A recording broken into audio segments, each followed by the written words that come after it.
Mirganj Bareilly. Narayan college Bareilly द्वारा Rajendra Prasad inter college Mirganj में कोविड-19 के नियमों का पालन करते हुए सर्वप्रथम मां सरस्वती के चित्र पर माल्यार्पण व दीप प्रज्वलित कर क्षेत्र के इंटर कॉलेज के प्रधानाचार्य एवं इंटरमीडिएट में पढ़ाने वाले शिक्षकों को सम्मानित किया गया। नारायण कॉलेज के चेयरमैन शशि भूषण द्वारा नए कोर्सेज के बारे में जानकारी दी गई जो रोजगार परक है। उन्होंने बताया कि आज केवल BA, BSc, BCom, BTech, GTI, BBA आदि के बाद जॉब केवल टॉपर्स को मिल पा रही है क्योंकि ये कोर्स करने वाले ज़्यादा और नौकरियां कम हैं। उन्होंने कहा कि कुछ क्षेत्र ऐसे हैं जिनमें नौकरियां ज़्यादा हैं और काम करने वाले ट्रेंड लोग कम हैं क्योंकि इन कोर्सेज को कराने वाले कॉलेज कम हैं, जैसे hotel management, media, airline, tourism, fashion, nano technology, animation, fire and safety, merchant navy आदि। इनमें जॉब खाली पड़ी हैं क्योंकि इसमें पास होने वाले कम और नौकरियां ज़्यादा हैं। राजेंद्र प्रसाद इंटर कॉलेज के प्रधानाचार्य प्रमोद कुमार, सोनू गुप्ता, प्रेमपाल गंगवार, नरेश पाल, आद्यादेश पाल गंगवार, रमेश चंद्र गंगवार, ब्रह्मा देवी की स्टाफ खालदा खान सहित 75 कॉलेज के शिक्षक उपस्थित रहे। अंत में नारायण कॉलेज की डायरेक्टर स्वाति गुप्ता ने सभी का धन्यवाद किया। कोऑर्डिनेटर निशी चौधरी, स्टाफ साक्षी पाठक का विशेष योगदान रहा। कार्यक्रम का सफल संचालन माननीय गुप्ता द्वारा किया गया। ज्यादा पैसा खर्च कर सकते हैं उनके लिए आज की डेट में D pharma, B pharma, BTech इस तरीके के कोर्सेज हैं। हालांकि बीटेक के बारे में अब 90% लोग जानते इंटर कॉलेजेस से है और यहाँ तक की पढ़ाई बच्चा नॉर्मली आंख मीच के करता चला जाता है। हम सब जानते हैं कि इस एजुकेशन लेने का जो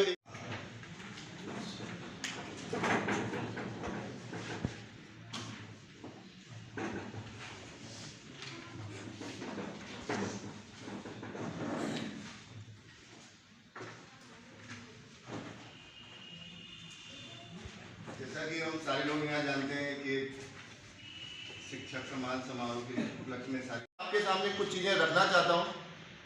हम सारे लोग शिक्षा के क्षेत्र से हैं, लेकिन उनके बावजूद भी हम लोगों ने शायद कभी इस तरीके से बैठ के विचार या मंथन नहीं किया होगा कि हमारे पास से जितने भी बच्चे निकल के जाते हैं पढ़ाई करने के बाद, उनमें से कितने % बच्चे हैं जो अच्छी जॉब ले पाते हैं। और इन्हीं चीज़ों पे मैं सोचता हूँ सही है गलत है वो तो आप लोग डिसाइड करेंगे। आपके सामने अपने विचार रखना चाहता हूँ।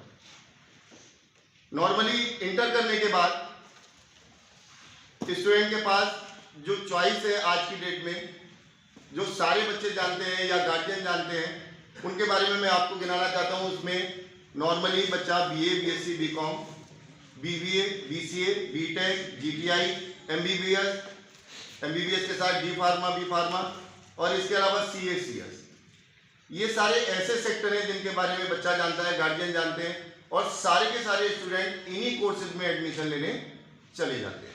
इनमें से कुछ कोर्स मेरे यहाँ के, लेकिन मेरा जो आप लोगों के सामने चीज़ें रखना है वो ये कि इन सारे सेक्टर्स में टॉपर के अलावा किसी को भी जॉब नहीं मिल रही, जबकि हर बच्चा जॉब के लिए ही पढ़ाई कर रहा है, पैसा लगा रहा है, मेहनत कर रहा है।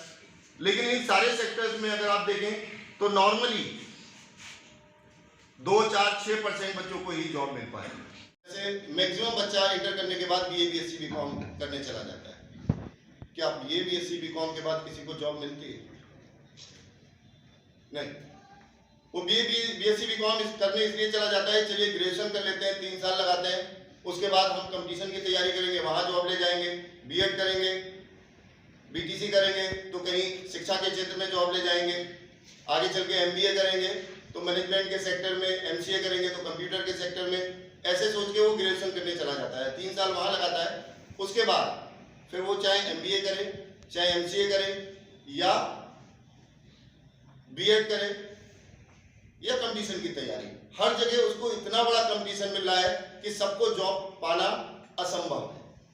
इसके कुछ एग्जाम्पल देके मैं आप लोगों के सामने अपनी बात रखना चाहता हूँ कि यहाँ कितनी जॉब बच्चों को मिल पा रही है।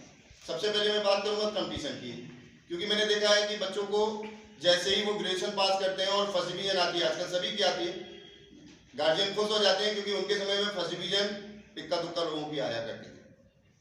फर्स्ट डिवीजन बच्चे की आई तो गार्जियन बच्चे से खुद कहते हैं कि बेटा जाओ किसी कोचिंग में एडमिशन लो और कंपटीशन की तैयारी शुरू कर दो।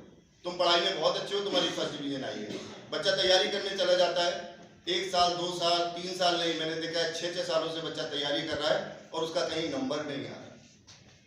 ना तो वो सोच पाता है कि ये नंबर क्यों नहीं आ रहा है, और ना ही गार्जियन समझ पाते हैं। वो कई साल तैयारी करने के बाद भी उसी चौराहे पर खड़ा होता है कि अब क्या करें जिसके बाद हमको जॉब मिले। जॉब क्यों नहीं मिलती है उसका एक एग्जाम्पल दे रहा हूँ, जो मैं कहने जा रहा हूँ। आप लोग नेट पे जाके उसे चेक कर सकते हैं, जिसका एक एग्जाम्पल दूंगा। बाकी सारे कंपटीशन मेरे से बेहतर शायद आप लोग जानते होंगे, लेकिन फिर भी एक एग्जाम्पल के तौर पे आपके सामने अपनी बात रखना चाहता हूँ। बैंक में जॉब के लिए बहुत मारामारी है, लोग बैंक की तैयारी के लिए चले जाते हैं। बरेली में देखें तो बहुत सारी कोचिंग है और सारी फुल रहती है बैंक की तैयारी कराने के लिए। इस बैंक की तैयारी के बारे में मैं आपको ध्यान दिलाना चाहूँगा। 2018 के बाद बहुत सारी जॉब नहीं निकली बैंक के सेक्टर में, लेकिन 2018 में 8000 जॉब निकाली थी बैंक ने, जो IBPS, जहाँ से ये फॉर्म वगैरह भरे जाते हैं बैंक के। IBPS एक संस्था है, उसकी वेबसाइट है, वहाँ जाके अगर आप देखोगे तो आपको दिखेगा 2018 में 8000 जॉब बैंक ने निकाली थी। जब 8000 जॉब निकलती हैं तो बच्चा देखता है, कहता है अरे तो बहुत सारी जॉब है, हमारा नंबर तो आ ही जाएगा, चलिए तैयारी कर लेते हैं। लेकिन नंबर क्यों नहीं आता है, ये आप सोच के देखिए।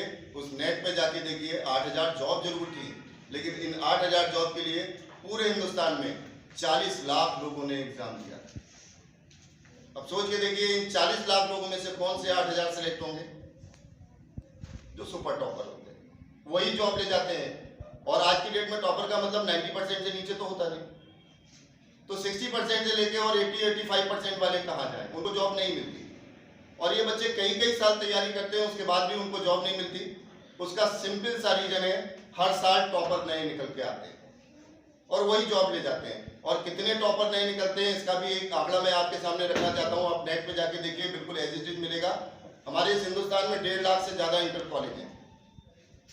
एक इंटर कॉलेज से केवल 5 टॉपर उठाइए, जो हर साल 5 टॉपर निकलते हैं। 1.5 लाख इंटर कॉलेज है, 5 टॉपर उठाइए तो 7.5 लाख टॉपर निकलते हैं हर साल हिंदुस्तान में। और सरकारी नौकरियां पूरे हिंदुस्तान में एक साल में 7.5 लाख नहीं। जब इन सबको जॉब नहीं मिल रही है तो 60%, 70%, 80% वालों को क्या जॉब मिलेगी?